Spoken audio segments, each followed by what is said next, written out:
What up, baby? All right. So we're ready, and good evening, everyone. How's everybody? Yeah, everybody doing good? Welcome to another edition of the Men's Corner. I know you all looking at your screen saying, what's going on there? Them guys dressed up and everything. Well, we come prepared, and we have an awesome show, so we're gonna get right into it. But of course, as you know, we just want to again welcome you to another edition of the Men's Corner. The Men's Corner is brought to you by Men's Corner Facebook Live, Men's Corner DMV, Instagram, and YouTube. We're powered by DJ Glam, produced by BeeSting Media, site sponsored by Reality Based Training Group, that's RBTG, putting the pieces together for you and your armed and unarmed security guard needs in DC, Maryland, and Virginia. You want to get with them, just dial them up at 240-714-3813. That's 240-714-3813, Reality Based Training Group. And tonight, we're talking about breast cancer and survivors of this incredibly difficult medical condition and carcinogen that heavily impacts specifically our women, African American women. And so joining us is Sonice, like they call her Sonny, and we're gonna call her Sonice. That's how we're gonna do it today. She is a 4-time breast cancer survivor. And with that said, I'm gonna pass it on over to my main apple scrapper, your host, Adrian, Big Six. Yeah, so we got the good reach out by the queen right here, and I was ecstatic about it, and I was like, hey, let's tell this story, because when I saw 4-time or heard 4-time, I've never heard of 4-time before, which is incredible. That shows the strength of our black queens. It was crazy. I just saw something yesterday, how breast cancer affect our black queens 30% more than any other race, which is very high, and it's concerning. And I'm gonna hand the mic over to the queen because she got a impactful story that needs to be heard. Well, thank you. So yes, I'm a 4-time breast cancer survivor, and as you know, everyone calls me Sonny, but we're going to be called Sonice on the show. I was diagnosed at the very tender age of 29, a day before my 30th birthday. So I'm going to the doctor's office with a knot because I felt it through my own self-examination, and it was protruding from my skin the size of a quarter, and it just appeared. And so that was 18 years ago. Young ladies of my age, mammograms weren't so readily available to us due to the insurance, because they felt that women under the age of 40 at that time did not get breast cancer. In my case, that was not true. So I go to the doctor. They misdiagnosed me and told me it was a fibroadenoma. Me being ignorant to how you're treated when you find a knot or something, a growth, not being touched. I mean, when I touched it, they did not biopsy the knot. So he just told me it was a fibroadenoma. So I said, okay, well, let's just have surgery to remove it, because it was quite naturally, it was just humongous and it was ugly. So they did that. I had surgery. So I'm thinking everything is great. So right before my birthday, I was getting phone calls from the doctor's office, like, you gotta come in, you have to come in. So I made that appointment, came in, and then I had heard the devastating news the day before my 30th, which is May 1st, that I had stage 2 breast cancer. So I'm taken back, I got a rush of different emotions. I just don't know what to think. So the first immediate response from the doctor is, you need to have a mastectomy, chemotherapy, radiation. And I said, well, just let me think about it and breathe. But at the same time, I want this, whatever it is in me, I just want it out. Because I had to go back in to make sure that I had clear margins. And clear margins mean, in the medical term, that the cancer hasn't spread outside of the original placement where the cancer was. So I remember one thing my grandmother used to tell me, always have a second opinion. So I went for a second opinion because I wasn't so readily available to have a mastectomy at the age of 30. And so I did that, and the second opinion doctor recommended that I have a lumpectomy. And so because a mastectomy wasn't going to equal me life. So I had the lumpectomy, then I had aggressive chemotherapy, 2 types of chemotherapy, and lost all my hair within probably like 2 weeks after the chemotherapy. And so I go through that for like a couple of months, then I have radiation. So I'm good, guys, for like 13 years out. And let me back up a little bit and share my story about my son. That's why he's here with me today. Okay, young king. We got a young king in the house. We're gonna bring him in the camera. Yes, indeed. He gonna come on board with us. So when you have chemotherapy, it puts you into like a chemotherapy pre-menopause. So I thought that I couldn't have any children because I had menopause. So I went through all those symptoms and they said, hey, you're menopause. So I was thinking, wow, I can't even have children. And the initial thought, I should have frozen my eggs, but they didn't even give me that opportunity or even told me that story. I mean, I really had to fight for my life. So even going to the oncologist, I'm kind of going back a little bit now because I have to remember some details, but the oncologist told me, you can die from this disease. And when he said that, that gave me, he just didn't know how he empowered me at that moment to say, we're going to fight. And I said, oh, I'm going to live.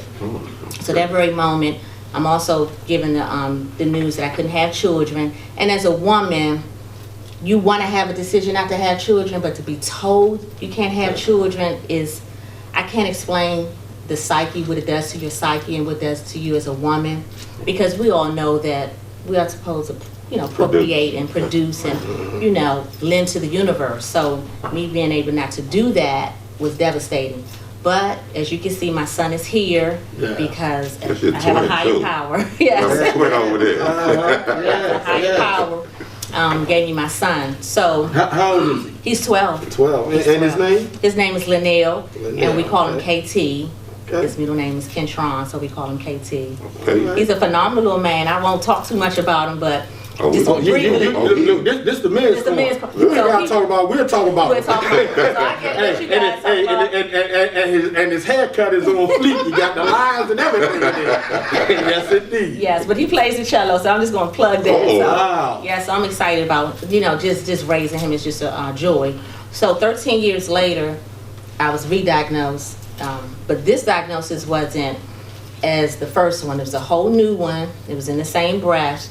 And it was a stage 0.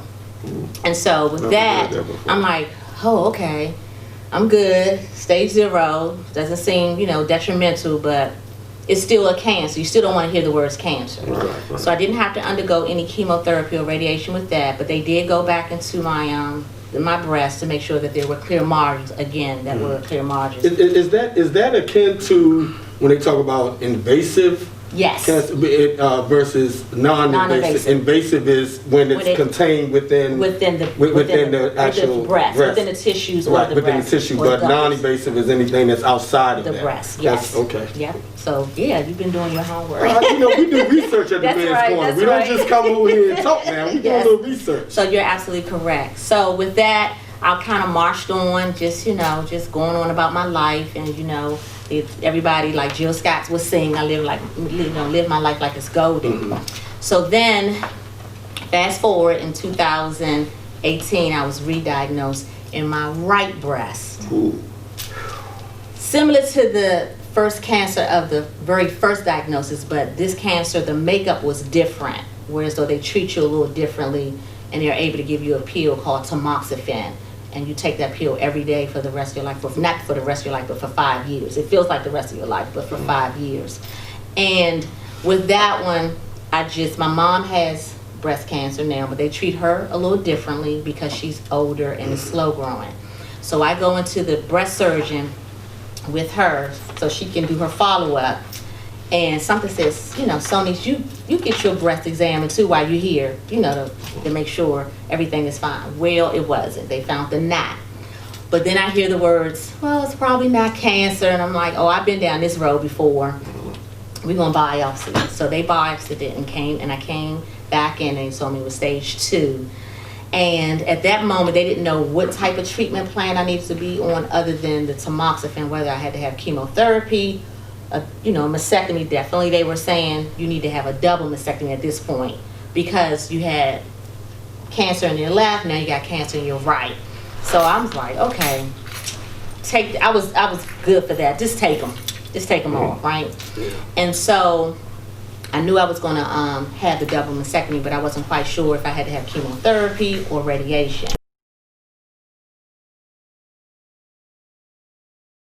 Oh, you did one and I did both. So at the same time. Our DJ did both at the same time. Y'all cold gangsters. I heard her story too. Shout out to DJ Glam. Yes, shout out to DJ Glam. That's powerful. Yes, powerful. That to do both at one time is Yes. Y'all are sitting on some mountains right now. Yes. So I'm a bow as a man. They say we're supposed to be the strong ones, but those type of messages and those type of stories put us out the way. Yeah, I know. That put us out the way. And women, being queens and you all are kings, women, when we're faced with things like that, we do get a power of strength because we want to be here for you all as well as for our children and our family. And so we actually put the fight on just to live for you guys because we are necessary. We're an extension to you all, so we recognize that. We need to give you a class. You need to give a class on this. I hope y'all hearing what she's saying. Yes. I couldn't say it no better. I'm sorry. So medicine had advanced so much since 18 years ago. So when I was diagnosed this last time in 2018, they were able to give you a test to see and look at your tumor to see if in fact you need chemotherapy. So I go into the oncologist's office. And I was just flat out told my oncologist, she had been my oncologist, still to this day from the very first diagnosis, I'm not having chemo. I was serious, because it's just, it's a harsh chemical in your body and it just breaks you down. It took me a couple of years to really get my energy back and, just feel normal again after that chemotherapy. Mm-hmm. But I leave her office and I go to Macy's. I say I'm gonna go buy me a bedspread and sleep comfortable tonight. And she called me and she said, you don't have to have chemotherapy. And that was like joy to my ears. Mm-hmm. But they did recommend that I have radiation because one lymph node was positive. I said, really? Really? One lymph node? Yeah. And so I said, okay, I'll do radiation again. So I did the radiation for 6 weeks. I had the double mastectomy, and I'll come back to that, and then I had the radiation for 6 weeks, which is nothing compared to chemotherapy. Radiation is, it can burn your skin if they, radiate for a long period of time, and it depends on how your radiation is. So. And that's interesting because, in doing our research, we found out that when they talk about how does breast cancer start, and one of the causal factors, they talk about cancer-causing chemicals. Yes. And then they talk about exposure to radiation. Yes. So the irony in that is some of the things that actually cause it are actually the same methodology that they're using to try to treat it. Yeah. That's incredible. And that is incredible. So as I became, and I'm glad you said that, and as I became older and trying to really live a holistic life because I'm tired of these diagnoses, I started to look at different ways of just trying to live more, healthier. And so what I came to believe, because I did have another genetic testing, which they test more genes, that I do have the gene, because my mom has it now, my nana, which was her mom, had it. And it was really based on what they ate. I eat the way my mom eats the way her mom ate. And we ate a lot of pork. Yeah.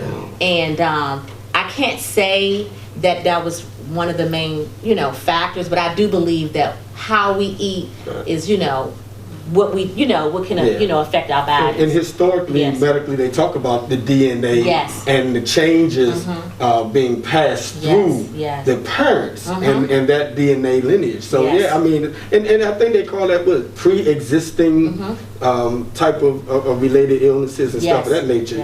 So predisposed to certain things. And I know in our community it's tough. They look at it and say, we did some estimates, right? And they said that 276,480 new cases of invasive breast cancer. 48,530 new cases of carcinoma in situ, which means that it's non-invasive and things of that nature. Yes.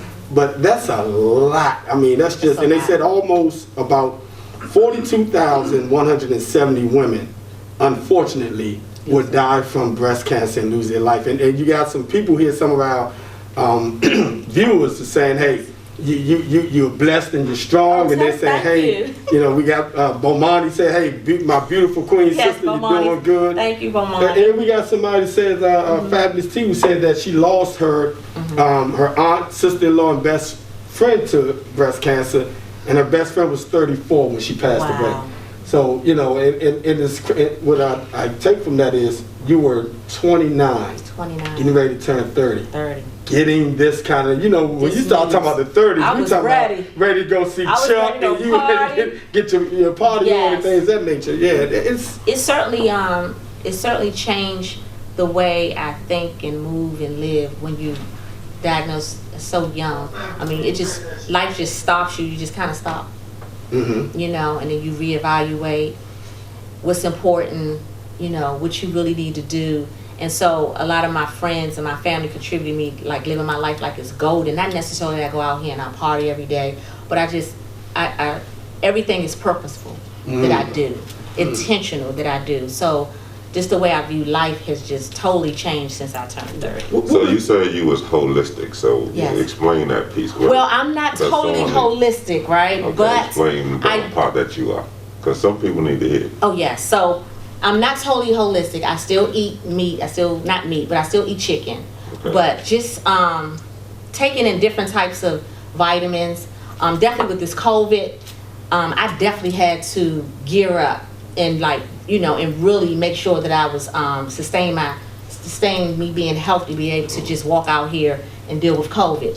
So I take a lot of different vitamins, such as black seed oil every day. I do sea moss every day. I do turmeric. I do ginger. This is my regimen. I do zinc. I do anything with vitamin C, which is zinc has vitamin C. I do a biotin. I do a multivitamin. That is my regimen every day.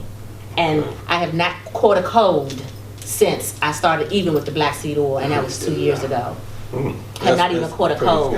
And so, you know, your skin is like, wow. I was like, I need to do better with my skin. Hey, whatever you doing, you keep doing. Your skin and your smile. Thank you. Yeah. Thank you. You keep doing, ladies. Hey, now.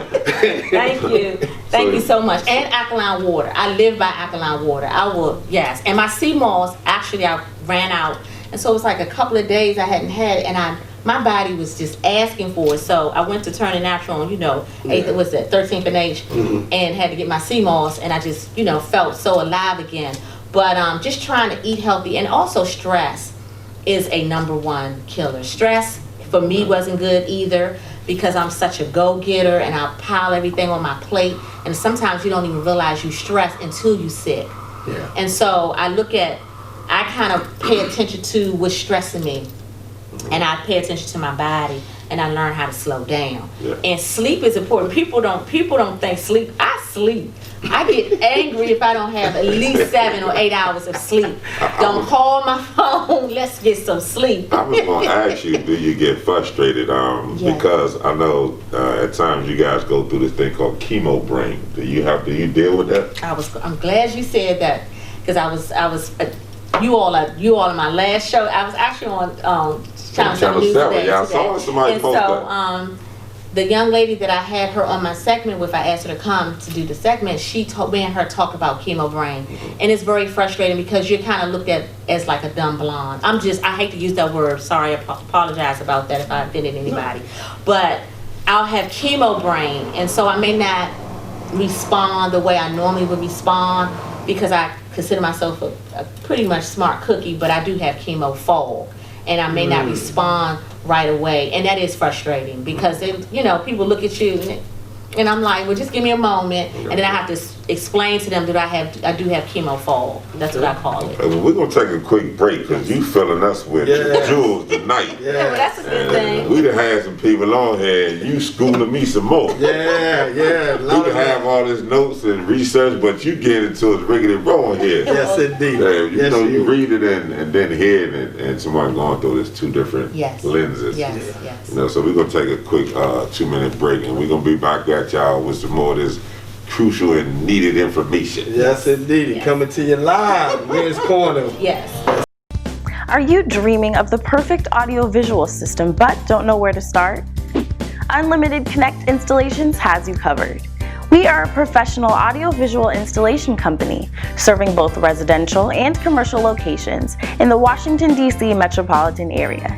Our services include security camera installation, a variety of HD cameras, home theater installation, projector installation, multi-room audio, and much more, all at affordable prices. Give us a call at 202-702-6700 or visit us online at www.unlimitedconnect.com. Back in, ladies and gentlemen, welcome back to the Men's Corner.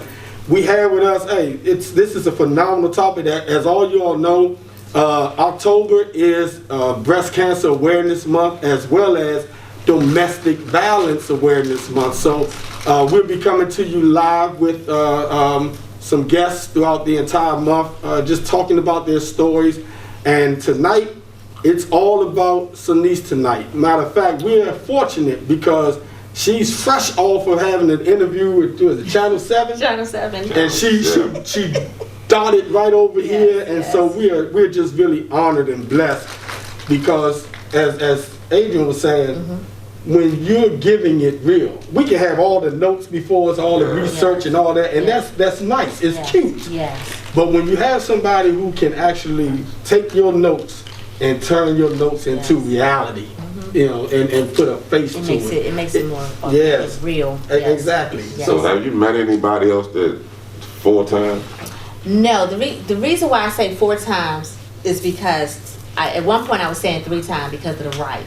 But when I had the double mastectomy and the doctor gives you the feedback after he removed the tissues and say, you know, everything is okay, you have clear margins, but I want to tell you, oh, by the way, in your left breast, your second cancer had returned back in the left breast. Sheesh. So it had reoccurred. So that's why I say I'm the 4-time breast cancer survivor. So I've met 3-time breast cancer survivors, but in my case it's just a little different, and I just said, you might as well say 3+ and 4-time breast cancer. You ever thought about book writing, speaking? That's my very next, I want to speak, but I kind of speak in these type of platforms, but I do want to take my story on the road and really, that's why I tapped into WJLA, you know, to really tell my story because it's just that powerful. Right. And God just decided to, you know, I'm a woman of faith, so God just decided to choose me for whatever reason to still be here and to share my journey. So I definitely need to write a book, and I definitely need to be doing some speaking. You definitely schooling, because when you gave me stage 2, then you came back and said stage 0. Yes. Let me say something to you. I've never heard of stage 0. Me neither. Never heard anybody At that time say I stage did, 0. yes, but I was actually diagnosed. And she said that she believed when she did the biopsy that she actually removed most of the, the cancer, because that's how small it was.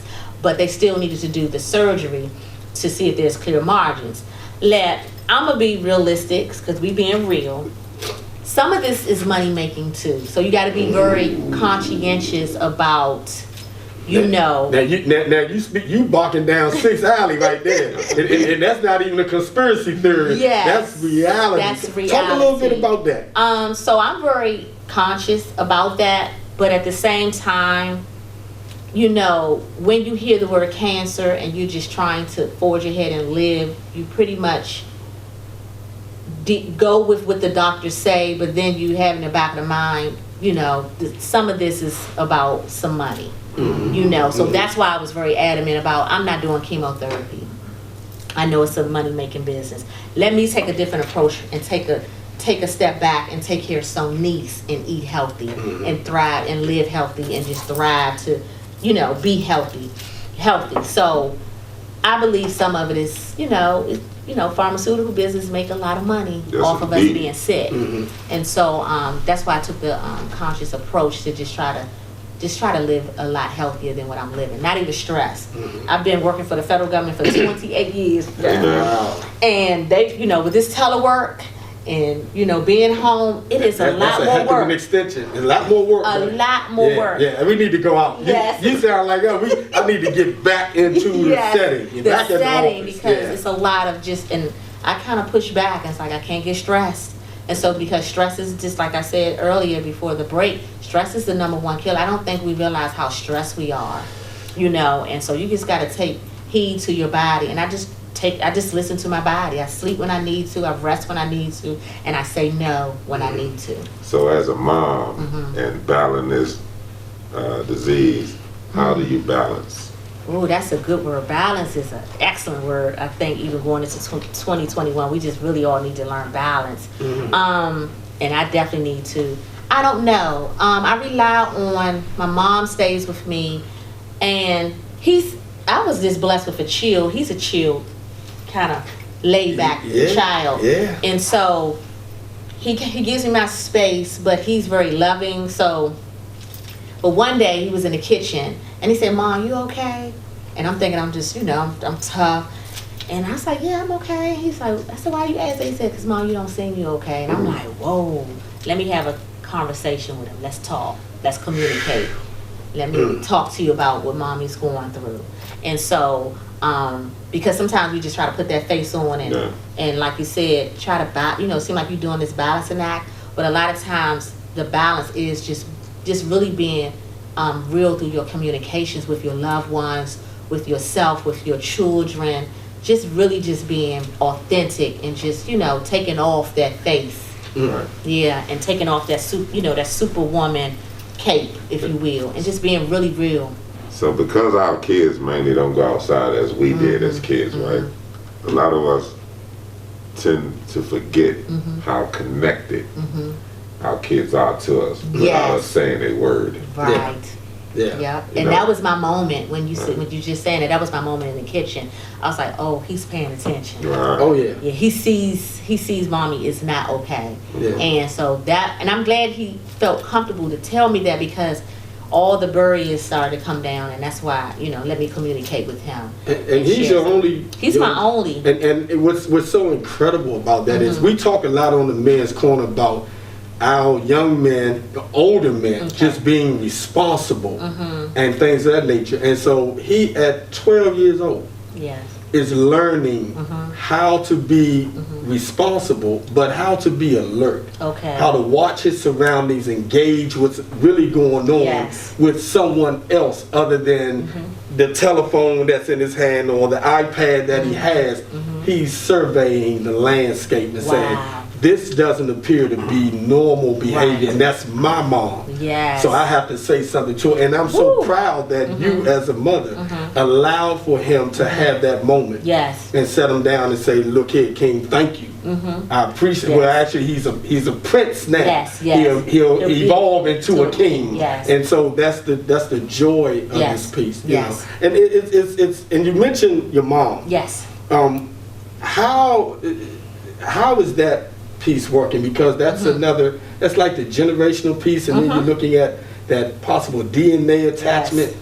How is she doing in managing through this? She's doing great. I think my mom, and I can be real, she kind of lives through me a little bit. I empower her, so I kind of carry on, some of the weight, to say, Mom, you can get through this.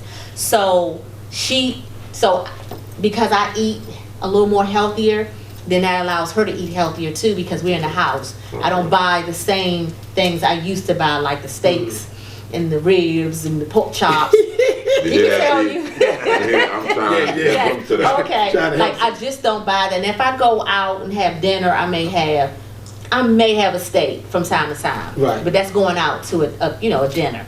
But just coming, just kind of doing it quietly to help her to say, yes, I need to change. So I'm like, Mom, you want to take a walk around the neighborhood? Let's ride it. You know, I'm trying to get her to ride the bike. I'm like, I know my mom hasn't been on a bike forever, but I was like, let's just take a walk. Just kind of encourage her. Let's just do something different.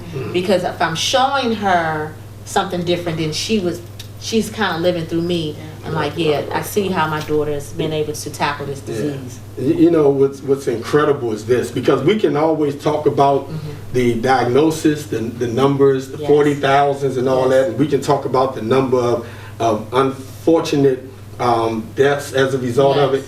But what people don't talk about and what we like to promote is that positivity. And the stats from the American Cancer Society says that 3.5 million breast cancer survivors are in the United States of America. Wow. 3.5 million, and that's including women who are being tested and those who have completed treatment. Wow. So that is a phenomenal stat to throw out there when you got 3.5 million. Now, we're not real stat dudes, right? But the reality of it is, there's some people that are just like you that's actually living with it, moving through it, and just being functional and being great and living really outstanding lives.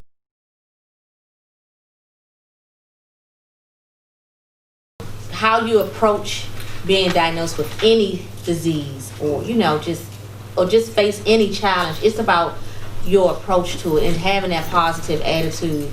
I think it does something to your healing as well. It's something, it's like something chemical in your brain that kind of helps you transform into a person who's willing to just get through this, through their diagnosis or anything that they're facing with a great attitude. That's very important. Attitude is always important out the gate.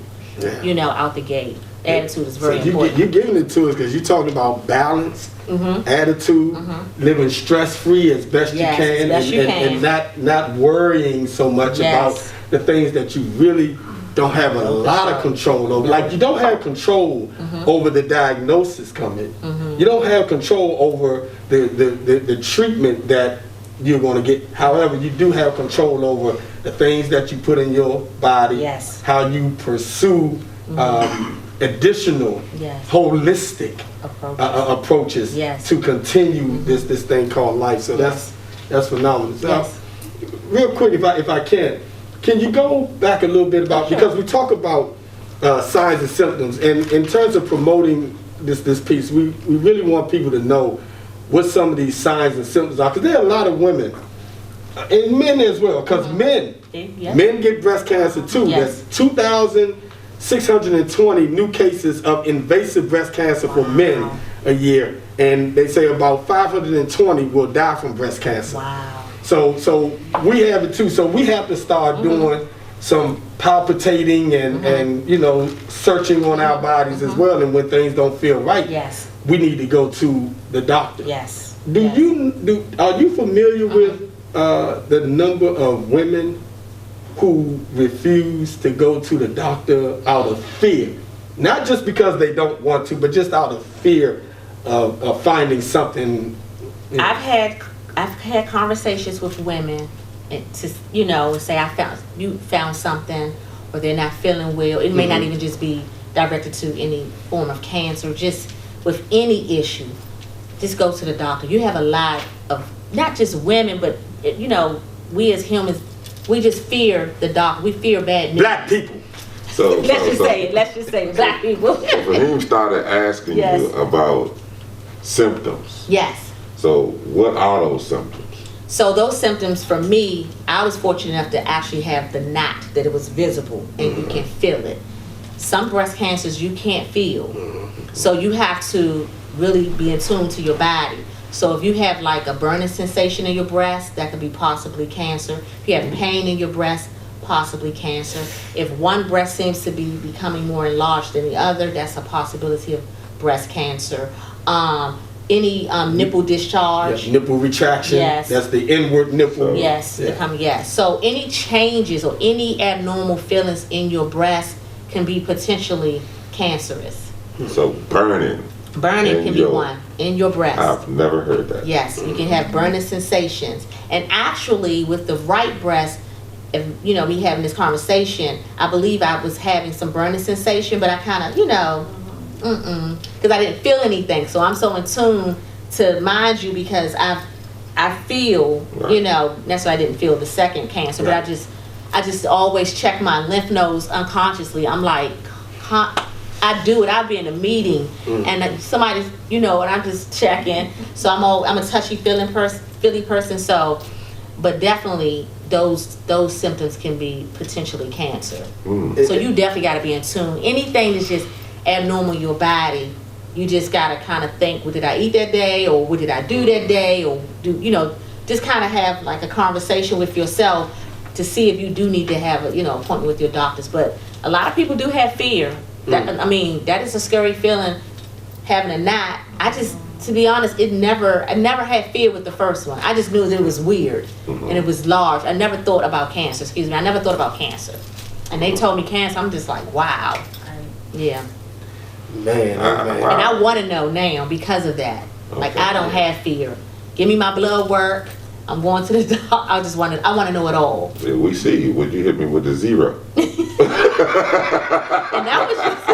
And that was just through my, you know, my screenings that I was taking. Just constantly having my mammograms on time.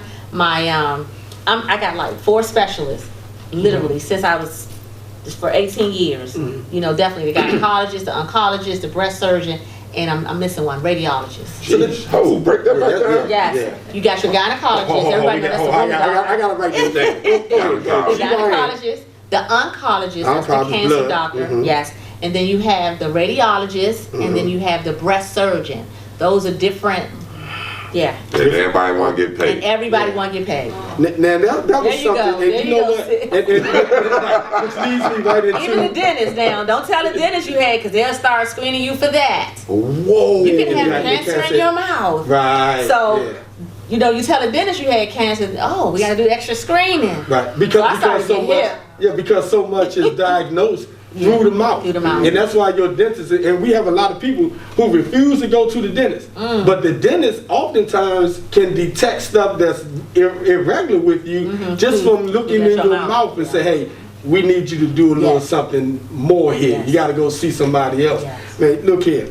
I wanted to dive into this piece because he touched on that and got there with it. The amount of money that, you know, when you start talking about all these doctors that you have to see and you have to establish an awesome relationship with, not being nosy, but being nosy. He knows. What type of health plan? Because now we're in a political environment now where people are getting ready to go out and vote for people that literally want to take away medical access to people who have pre-existing issues like this. And so how important do you think it is for us to have like what they call Obamacare, where people can just be able to go to their own doctor and everyone can get a piece of this pie, this medical pie? How valuable is that? That is very valuable. Being misdiagnosed, I'm not going to say the insurance company that misdiagnosed me, but once I was able to have open season, I was very fearful because I was considered existing condition. But I think I got lucky enough that they had just passed a law or something to that effect. And I was able to select Blue Cross Blue Shield, and I have PPO. But in addition to that, because I work for the federal government, they have an additional plan that you can use called FSA Feds. And so every year I put in about $5,000 to that FSA Feds because I know that I got to see that gynecologist, that's a co-payment, oncologist co-payment, radiologist co-payment, who else? Breast surgeon co-payment, dentist co-payment, just your regular doctor co-payment, then screenings. Well, I don't have any more mammograms. Thank you for that. And so that's 7 already. That's 7 bills. And watch it. But here's the thing. That's 7 times at a bare minimum. 7 times 30. So that's $210 if you decide you had to go see all of them in one day. In one day. You know. So it's very. And that's just copay. It's very imperative to. I've stuck with Blue Cross Blue Shield because I'm able to choose my doctor. So a lot of times when you're diagnosed, your doctors are in a group. My doctors are kind of spread apart because somebody would recommend them to me, and I would go and I liked them. I was so fortunate enough. I would never forget. I was working at the Department of Justice, and the gentleman, I had to tell him that I probably more than likely would have to leave to go back to my old office. I was detailed there, and he said, "Well, what's wrong?" And he told me the story. You know, I told him the story, and he was like, "Well, my mom, the best Black African doctor out there is Carolyn Hendricks." Wow. Which I think was Carolyn Hendricks is her name, and he said, "My mom is Jewish." And he was Jewish. She's still living, and that was 30 years ago, and she's awesome. And hold on, you gotta back that up. Yes. Back that up for Yes. me. Now, the Jewish gentleman that I was working for, that you was working for, yes, mom goes to this Carolyn Hendricks, which is the best black doctor. Man, and so when he said that, I was like, oh, okay. I called her up. I got to see her, but I didn't actually use her. I used the lady who was practicing with her because she was soon to retire. Because remember, I said his mom was 30 years free. And so I was just so fortunate. So I stuck with her, and then I went and I used her breast surgeon, and then she retired. So sometimes the doctors move on, so you go by word of mouth. So I just never had the doctors in the same group. I would run up to Washington Hospital to see the radiologist. I would run up Wheaton to see my oncologist. I would run up Wheaton again to see my gynecologist. And the other lady, she worked on Rockville. And that's great information because it becomes a money pot. If it's the 1,000 Boys Club. Yeah. Right? Because all us in the same pot. So I'm going to say, look, I'm going to call you. I'm going to send somebody your way. Right. And this is what we're going to say because you stated it's a money game. It's a money game. Even with the surgeries. I mean, I had behind the double mastectomy, even though I had 2 surgeries afterwards because my expander. So let me give you guys a little. So I'm afraid to look at my breast after my double mastectomy because I don't know what I'm up against. I was just going to ask you And I looked down and I said, oh, they look like my. They look like because I was shocked. I was really shocked. I was like, oh, they look like my breast, like nothing. But what they did, they just took the tissue out and they put these expanders in. So I'm gonna make you guys laugh a little bit. So the expanders come in. So they say, oh, you can get larger if the breast, if the skin allow. So I was like, well, I'm going for a C because I want tilt over, you know.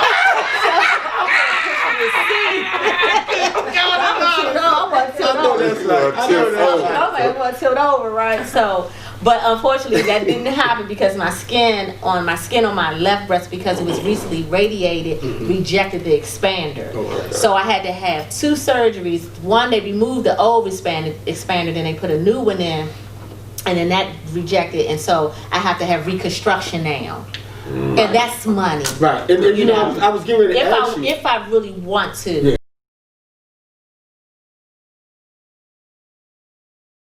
I've talked to women who have had mastectomies and things of that nature, and one of the things they fear, the greatest fear is having that plastic surgery to make them look whole again. And I know one sister, she talks about it and she said, you know, it really kind of just drove her kind of crazy because she looks at herself. She didn't like what the results that this surgeon did. So she said she has to actually go and do it again. And so she's been trying to get weight up and so they can take tissue from parts of her body in order to redo, troubleshoot with the surgeon who did it. And then I talked to somebody who said that they had a nipple over on this side. Wow. It was. Well, I was fortunate because they call it nipple and skin sparing. So that's why I said they just look like my breast. They just cut underneath and just took the tissue out. Nipple and skin sparing. Because I ain't never heard this. I need all this. She teaching here. So the nipple, that was new to me too, right? So, but it's nipple and skin, so it's just, my nipple is still there, my skin is the same. What they did, they just cut underneath and they just took, probably just carved out all the tissue and then they put the expanders in. And so the expanders in it to hold you until you wanted to get as large as you wanted, you want to, and then they'll slide in the silicone, the sides of the silicone in. But see, because I rejected, I'm going to do the D-flat, reconstruction from my stomach. So that's funny that you said that. I've not gotten rid of my stomach because I need my breast. Because you need that tissue to go to be transferred. Because somebody made a joke, it's like, Sonny, it's like, look, I need my tissue. They didn't make that joke. Yes, they did. I was like, don't do that. I need it, right? And so, but yeah, so That's I'm it. hoping that, you know, I come out fortunate enough to Yeah. kind of look somewhat like myself, but, you know. Yeah. So let me ask you this: Have you, you know, they had this thing called, I don't do a whole bunch of shout outs. This Aflac, Oh, the Aflac. the Aflac piece, where Yes. you know that is where with your situation and going to a lot of doctors and things of that nature, where they actually pay you to go to your appointments and all that Yes. type of stuff. I don't know how they do with pre-existing stuff. I don't know, but you got let me tell- thinking. I let- might let- gotta call Let me just say it to you, Aflac. and I'm not giving them a shout out like that, Right. but I am because I Okay. got it. Wow, Oh, wow. We ain't giving no free commercials. No, we not. But at the end of the day, I think it's information Yes, to be but- able to say that when you know that you're going to have these things, That's true. You want to be able to get something back You're right. from what you're giving out. But you know, Wait, you're not the back. first person that actually said that. You paying for that. No, They don't get no money back, man. You paying that. Hey, you paying for it, but I'm telling you, I'm a witness to being able to get something Something back back. from having these surgeries that I've had. Yeah. So, But you know what? You're not the first person to say something about Aflac. So after I leave here, I'm gonna call my girlfriend and ask her about You paying for them Aflac. to give you your money back. Okay. So they make $1. Stop it. Even with We're gonna FSA take a kids, quick it's like break that too. because we're gonna bring the young Prince over here. Cause we they gotta over here bring the giving Prince free over here. shout out, and it's a trick. They over here talking politics. so we the men's corner be right back with you in about 2 minutes, y'all. Do you want to learn to shoot like a professional in less than 4 hours? The Firearm and Security Training Center will teach you how to protect yourself along with family members while receiving your HQL license. Our professional courses give you general knowledge about handguns, ammunition, safety shooting techniques, cleaning, and transportation. Not only do we offer HQL training, we offer Maryland wear and carry training courses for qualified business owners. We also offer the 35-state Utah Conceal and Carry course, plus a lot more. For further information or to register for our next training course, visit us at www.firearmandsecuritytraining.com or give us a call at 301-932-9168. Yeah. We're gonna So we're gonna go ahead and get back into this piece again. Welcome to the Men's Corner. Hey, we're having fun here, ladies and gentlemen. We're talking about breast cancer awareness, and our special guest, Sonice here, and she was giving us a lot of information, filling us in, and we're having a great time. But we want to, as you all know, the Men's Corner is specifically designed to push messages out there to men from a man's perspective. We have a young man here, Sonice's son. Introduce yourself there, young fella. Hello, my name is Linnell Mojo Crowe. I'm 12 years old. I attend Thomas G. Pullen Arts Academy. I play baseball and I play the cello. Hey now, Hey, no, now, no, hey, I yeah, was saying he was gonna give you the cello. I need the cello in there. My man, he can't put his resume out there. That's right. And then At 12. hey, yeah, and we're gonna put a suit on him next week and have him come on back and join us. Yes, You know? indeed. But now tell us a little bit, because we want to know, what are your thoughts? How do you what do you do? What's your plan, your game plan when it comes to like just taking care of mom, making sure mom is okay and doing the things that she needs to do so that she can be around for forever and ever and ever? Most of the time, sometimes I just ask her, does she need help with anything? She usually just says no, but she just, I don't know.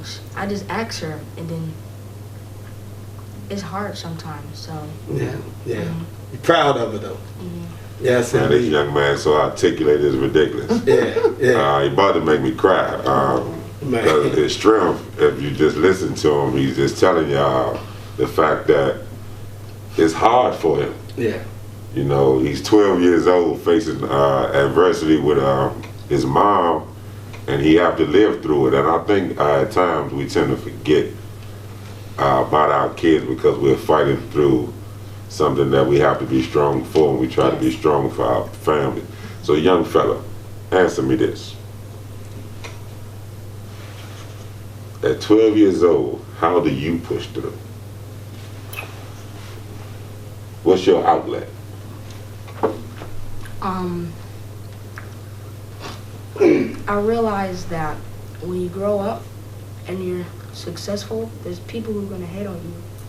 And I realized that you have to go through education, get a job to be successful. But one day, my mom she was on the phone with someone. She had explained that someone's father had died. So, and he was real successful, the son. So that's when I learned that people, they're gonna hate on you when you're successful. So what do you do though for an outlet? That's what he asked you. Oh, I'm sorry. So what do you do to push through some adversities? I just try my best. I just don't look at the cons. I just look at the pros. I don't. Oh my. Hold it now. Hold it now. Hold it. Hey, six. Hold it now. We got grown men that come around don't talk about the pros and the cons of life. Hey, man, I'm sitting here crying, Hey, so man, I ain't gonna fake with y'all. Yeah, this is incredible. This is incredible, man. Hey, Young King, anything you need from us, we got you. Yeah. Flat out. Mom here or not. Yeah. You hear me? At 12 years old, Slim, Yeah. you just put tears in my eye. I'm 47, champ. Yeah, man. You dig what I'm saying? Yeah. And, man, geesh. Yeah. Yeah. Hey, man, I love your strength. Man, your mom reached out and she gave some power that is nothing I could have read about. You sitting over here with the courage to even have the conversation is incredible. And what I admire about you too, though, what I didn't hear was basketball and football. You know how much money you can make playing baseball, young fella. And you can have a hell of a career. I mean, years. Baseball outlasts basketball and football any day. Yeah. Keep that in mind. And it's incredible that you have the understanding now that there are going to be some people who are not going to be happy about your success, but you're already putting a plan together to push through that, to push by it, to understand that that's a part of their game plan, and so you're taking your game plan and making it better. Man, let me tell you this. I sit on a board of a nonprofit entity called, and Six has this nonprofit entity called Jump, where he's helped countless of young men and women too, but more importantly, countless of young men in an environment where we see so many young men succumbing to the nonsense in the streets. And he's helped them and helped their families. And I sit on the board of an agency, nonprofit. It's called Future Moguls. And in Future Moguls, we're actually taking 10 young kids between the ages of 12 and 18 years old, and we're taking them on a journey for a year so that they can become their own entrepreneurs. We're going to teach them how to have their own business, and when they leave in a year, they will have their own business. We're talking about banking, the whole 9 yards. And so I'm going to definitely, man, take your information and push that through. I run it through the CEO, who I know him personally because I created him. You know, he's my son. But it's a phenomenal piece that's starting up in January, man, and it's just awesome. And as Six said, whatever we can do to make sure that gentlemen like you continue this legacy, we're going to make it happen. We're going to make it happen because that's all we know how to do. And we're so proud of you, man. You're phenomenal. You are a phenomenal kid. So look, I can't close us out, and I ain't gonna allow Faheem to close us out. So I'm gonna let you close us out. Baby. So you close us out. Tell the people something real good they need to hear out here. As I said earlier, don't look at the cons, just look at the pros and just move on forward with your life. It's nothing negative that you need to look at. If there's something negative that you look at, just ignore it and just step forward. Killer Cameras, we out.